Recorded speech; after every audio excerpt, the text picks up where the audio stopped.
Log entry, 2606, 913. Acting CO Alex Fleming.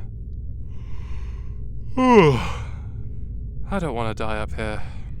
First things first, though, I need to know how screwed I am up here. I need an inventory of what food I've got, how much fuel I've got, and if there's any issues with any essential systems that ZOSAI hasn't picked up.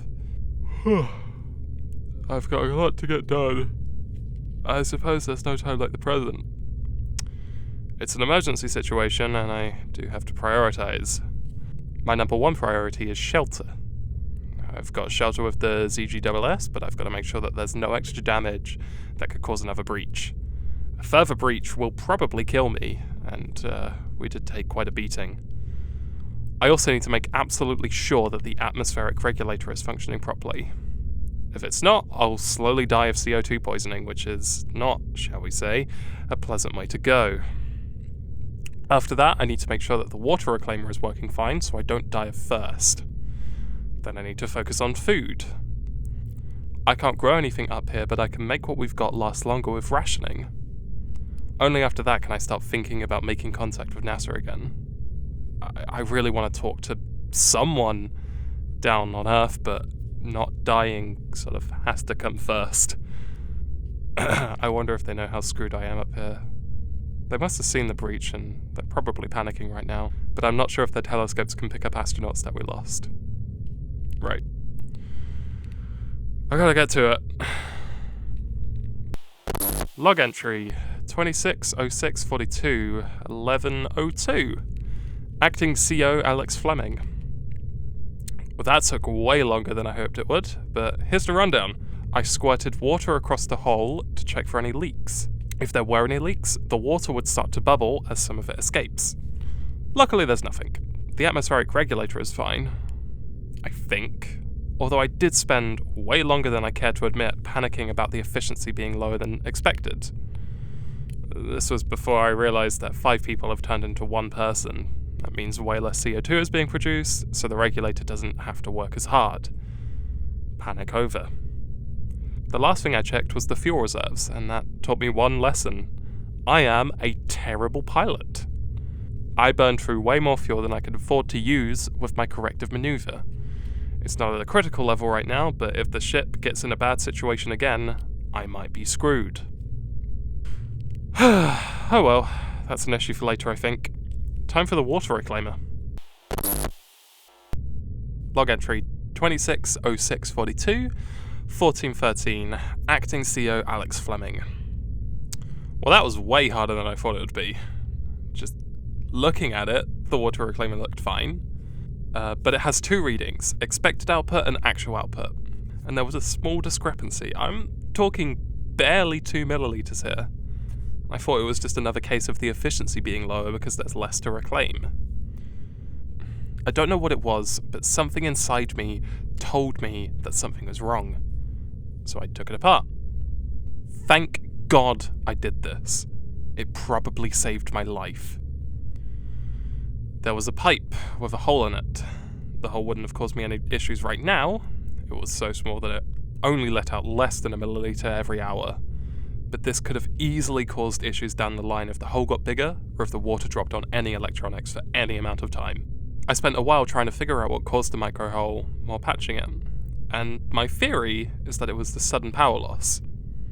So, the water reclaimer is supposed to be under pressure all the time, and during the power loss there was a brief moment where it suddenly lost that pressure, before getting it back in the span of about 2 seconds. This isn't enough to cause serious issues, but I think there must have been a particle or something that got lodged in the pipe in those 2 seconds. The pump turned back on, and the particle ripped a hole. Whatever happened though, it's fixed now and there are no other issues with the water reclaimer that I can see here. I won't die of thirst! Yay! Before I take stock of the food situation, I should eat. This may be my last full meal, I'm going to enjoy it.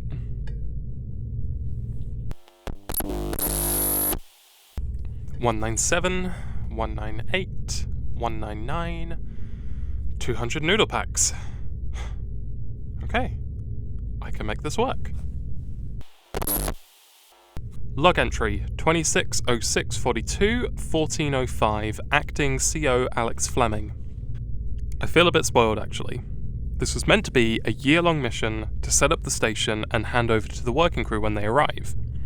They didn't send over a year's worth of food, because that would be incredibly space inefficient.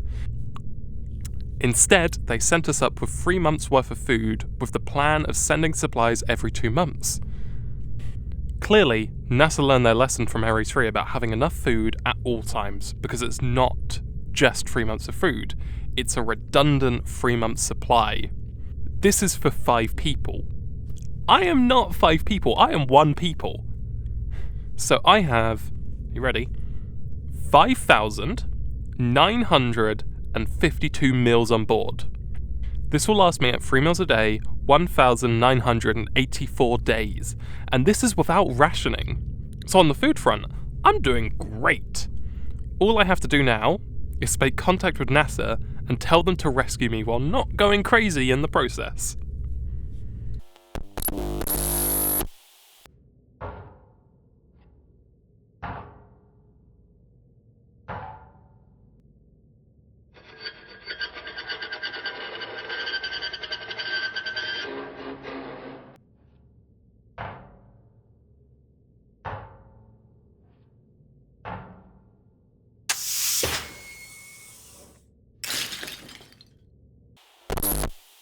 Log entry 260 script. Hello again. Things are not going well. I performed a spacewalk, and the bloody comms antenna took a direct hit. It's no good for any form of communication. I mean, it might work as a colander if I had any goddamn use for a colander up here in hell, but I don't. Log entry 200642 1304. Lead Engineering Officer Cambers. Midshipman Robertson is making some progress, but she is easily distracted. If she ever wants to see the station again, she will have to learn to concentrate on the task at hand, rather than whatever messages she's been sent by her friends back home. Hey, just give us some time to settle. We've been here like 2 days. Were you completely concentrated when you started? Fair point. When she applies herself, I get fantastic work out of her. How am I going to communicate with no comm system? I'd need a really high power system to even get to Mars. Lasers. Log entry 2706 1441. So finding out that all the comms systems have been destroyed was a real blow. I did not take that well. But I'm a scientist and an engineer. Present me with what feels like an impossible problem, and I will solve it. I'm also a massive nerd, and I requested some microcomputers just to play around when I'm bored. It took a lot of convincing NASA and Owens that I would never ever ever use it to mess with the ship, and eventually they both relented and let me bring some Arduinos with me. Unfortunately, I have to break my promise, but I imagine, considering the circumstances, they wouldn't mind. I've mounted a high-power laser on the outside of the ship, pointing at Mars, and I've wired it into the data lines for the original comm systems. It's not like we have a comm system anymore, right? Inside the station, I've wired the comms data lines to the Arduino and the Arduino to my laptop. I've written a simple program to turn written text into Morse code and flash the laser with said Morse code. Currently, the message is as follows. Hull breach, airlock gamma, everyone dead but me, AF. I really hope NASA gets the message and can pass it along to my family. They probably think I'm dead. I've set one of the cameras on the outside that happens to be pointing at Mars right now to record continuously, with the hopes that they'll send a Morse code message back to me. This is about as basic as you can get with communication. It's a telegraph, but worse. if I'm going to get a response, it'll probably be at some point tomorrow. It would be sooner if they've got a real-time camera pointing up in the Mars sky, but I highly doubt that. They'll definitely have a satellite pointed at me, and I'm really hoping it takes pictures when the laser's on. After they pick that up, they'll probably rush to send a response back with the same method. When we left, NASA told us that if we ever lost our comms, they would try to reply with the same method as a safety precaution. Log entry 2706 1624 Alex Fleming. I need to keep my mind occupied, and honestly, I think I jumped the gun when I said I was safe. I am not safe yet. I need to do a few things to keep the ship, alive, and myself in good enough shape to survive. The first thing I need to do is ensure that the other airlocks are in good nick. They're not meant to be regularly used for EVAs, they're pretty much only for cargo deliveries. So I need to make sure that using them outside their intended usage will be safe. Second, I would like the gym to be safe to use again. Unfortunately, it has been breached along with airlock Gamma, which is just next door. I used a breach kit and a lot of duct tape to seal it off, pressurize it, and hopefully that'll seal. I mean, it's funny. We started using duct tape over a century ago and we're still using it today. If it ain't broke, right? And who knows, by the time I finish all this, NASA might have gotten back to me.